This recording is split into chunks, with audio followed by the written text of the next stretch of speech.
शाम को 1 घंटे का लेक्चर है, वो भी राहुल सर का, कि आप कुछ चीजें स्किप भी कर सकते हो अगर आप दिमाग लगाओगे ना। सामने पेपर प्रेजेंटेशन वीडियो, और वो भी डिप्लोमा वाले स्टूडेंट्स के लिए मैं लेके आ जाऊँ। सो गाइस, डिप्लोमा का एग्जाम अब कुछ ही दिनों के अंदर अब स्टार्ट हो जाएगा, और मुझे लगता है आपकी तैयारी जोरों शोरों से शुरू होगी।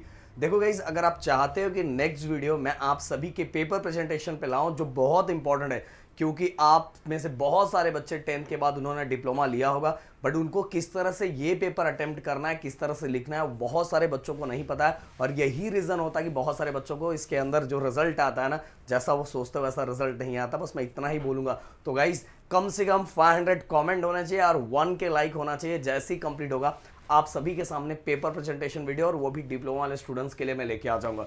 तो मैं बात करने वाला हूँ जो डिप्लोमा के MSBTE के जो स्टूडेंट है, उनका एग्जाम कुछ ही दिनों के अंदर स्टार्ट है।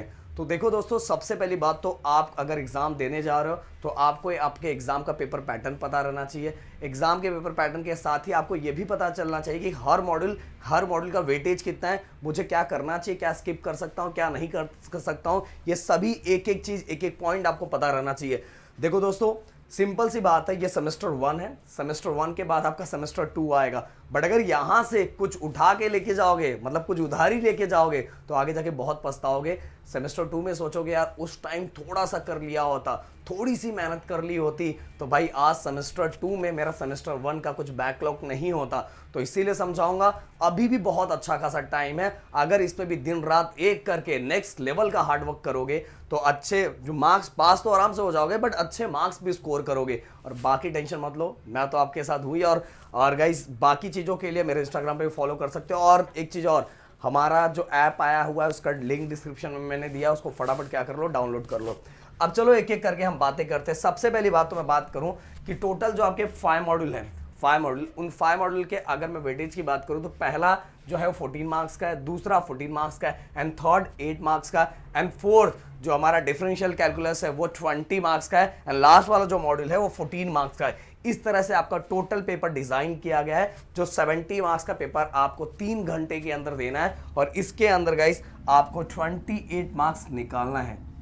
28 मार्क्स मतलब एवरेज अगर हम निकाले तो 40% आपका मार्क्स आना चाहिए, तो ही आप पास हो, नहीं तो आप समझ सकते हो क्या बुरा हाल होगा। और 28 मार्क्स डिप्लोमा के सेमेस्टर 1 में अगर जिन बच्चों ने एकदम प्रॉपर वे से, सही तरीके से क्वेश्चंस को एनालाइज किया है, सही तरीके से क्वेश्चन को एनालाइज किया है, PYQ के क्वेश्चंस को एनालाइज कर लिया है, तो भाई वो बोल रहा हूं, उन्होंने अभी कितने दिनों तक बुक को भी टच नहीं किया है, बट अब प्रॉपर तरीके से उन्होंने एनालाइज कर लिया है, तो भाई वो बहुत अच्छा स्कोर कर लेंगे। देखो, स्टूडेंट कुछ ऐसे भी होते हैं, जैसे सेमेस्टर स्टार्ट होता है लाइब्रेरी से जाके यहाँ वहां से मोटे मोटे बुक खरीद लेते हैं, और यूनिट टेस्ट में भी उनको बहुत अच्छे अच्छे मार्क्स मिलता है। उनको लगता है कि यार यूनिट टेस्ट में मेरे मार्क्स आ गए तो मैं आगे एग्जाम फोड़ दूंगा। ऐसा नहीं होता।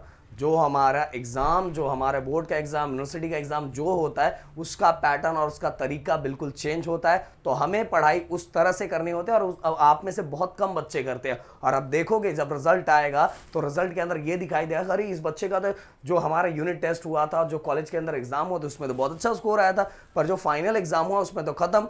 कहानी यही है कि वो सही तरीके से उसकी प्रैक्टिस नहीं हुई थी। इसीलिए आपको PYQ का प्रॉपर तरीके से एनालाइज करना पड़ेगा। 2-3 साल के प्रॉपर तरीके से अगर आपने एनालाइज कर ली, तो आपको कोई भी रोक नहीं सकता अच्छे मार्क्स लाने देने से।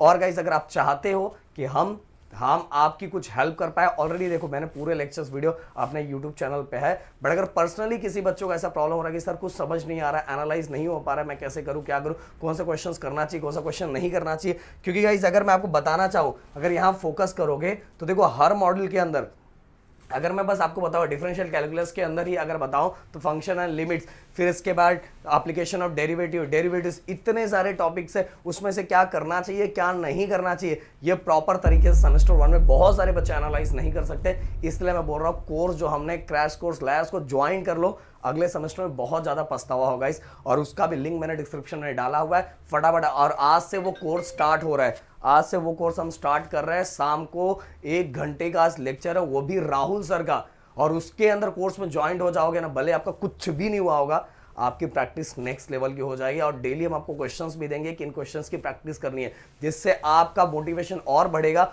और ये टेंशन बिल्कुल हट जाएगा। और CS का भी हमने लाया, CS का भी, तो CS का वो 5 दिनों के अंदर जो जिस लेवल पे करवाया जाएगा, लाइव लेक्चर्स में करवाया जाएगा, जो चीजें आपको प्रोवाइड की जाएगी, आपको मजा आ जाएगा। इसलिए बोल रहा हूं कि अगर आप खुद से एनालाइज कर सकते हो, अभी किसी और की बातों में मत झांसे में पड़ो। भाई इतने साल हमें पढ़ाते हो गया, इतने सब चीजें करते हो गया, हम हर चीजों को हमने देखा हुआ है और इसी सेक्शन में हमने बहुत कुछ अच्छा किया हुआ है। इसलिए आपको समझाऊंगा, फटाक से ज्वाइंट हो जाओ और आज से ही लेक्चर्स को अटेंड करना स्टार्ट करो। तो देखो गाइस, इतने सारे, अगर 5 मॉड्यूल के अंदर देखोगे तो इतने सारे आपको टॉपिक दिखाई दे रहे, इतने सारे टॉपिक। अब इन टॉपिक्स को अपने को क्या करना है, प्रॉपर तरीके से हमें क्या करना है, एनालाइज करना है। किसके अंदर एनालाइज करना है, PYQ के अंदर जाके एनालाइज करना है। बट वो एनालाइज करने के बाद हमारे टॉपिक्स भी जो होने चाहिए, जो टॉपिक्स हो वो टॉपिक्स अगर हमें आएगा तो ही हम क्वेश्चन सॉल्व कर पाएंगे। बहुत सारे बच्चों को ऐसा होता है कि यार 2 क्वेश्चन दिया, ये क्वेश्चन हमने सॉल्व कर लिया, ये क्वेश्चन मुझे आता है, बट एग्जाम में जाओगे अगर वही क्वेश्चन को थोड़ा सा चेंज कर देगा ना तो आपको आएगा नहीं। इसलिए कॉन्सेप्ट बहुत अच्छी तरीके से आना चाहिए और एक प्रॉपर वे में आना चाहिए। तो भाई हम अपने क्रैश कोर्स में एक सही तरीके से और मजेदार तरीके से हम सिखाएंगे जिसमें आपको मजा आ जाएगा। और इतने कम टाइम के अंदर पूरा सिलेबस आपका कंप्लीट करना है विथ मोटिवेशन के साथ। उसमें पेपर पैटर्न भी समझाया जाएगा, चीज़ें एक्सप्लेन भी की जाएगी, कैसे क्या करना है क्या नहीं करना है। और हमारा टारगेट रहेगा कि सब बच्चा बहुत अच्छा स्कोर करे। बस आपकी तरफ से बस यही होना चाहिए कि सर आप जो बोलोगे ना वो मैं रात भर, भले मुझे जागना पड़े पर मैं करूंगा, बस इतना ही चाहिए। फिर देखो आपको मजा आएगा। CS एंड बेसिक मैथमेटिक्स आपका दोनों आराम से निकल जाएगा। बट अगर जो बच्चे चाहते हैं कि मुझे खुद से करना है तो भाई वो मैंने YouTube पे पूरे लेक्चर्स डाले हुए हैं, उसको प्रॉपर तरीके से देखो, PYQ निकालो, 3 साल को एनालाइज करो और हर दिन कम से कम 2 से 3 घंटे का प्रैक्टिस जम के करो। उन क्वेश्चंस पे फोकस करो, उन कॉन्सेप्ट पे फोकस करो जो कई सालों से आ रहा है और उससे रिलेटेड क्वेश्चंस पे फोकस करो। तो बाद में पछताना, देखो बहुत सारे ऐसे लड़के गिर जाते हैं ना जो बहुत अच्छा स्कोर करते हैं, फिर भी वो फाइनल एग्जाम में उनकी नैया डूब जाती है भाई।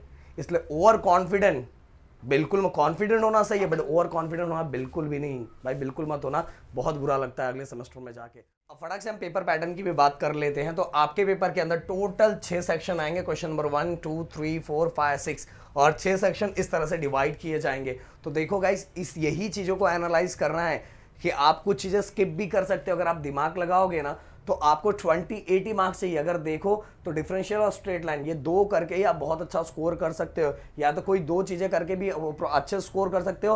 अगर आपको कोई चैप्टर नहीं आ रहा है तो उसमें क्या करना है क्या नहीं करना है, यही तो मैटर करता है, यही सबको एनालाइज करना है। तो फटाफट कोर्स को क्या करो भाई, फटाफट बाय करके अपना सीट बुक कर लो। अब क्वेश्चन नंबर 1 2 3 4 5 6 ये टोटल 6 सेक्शन है।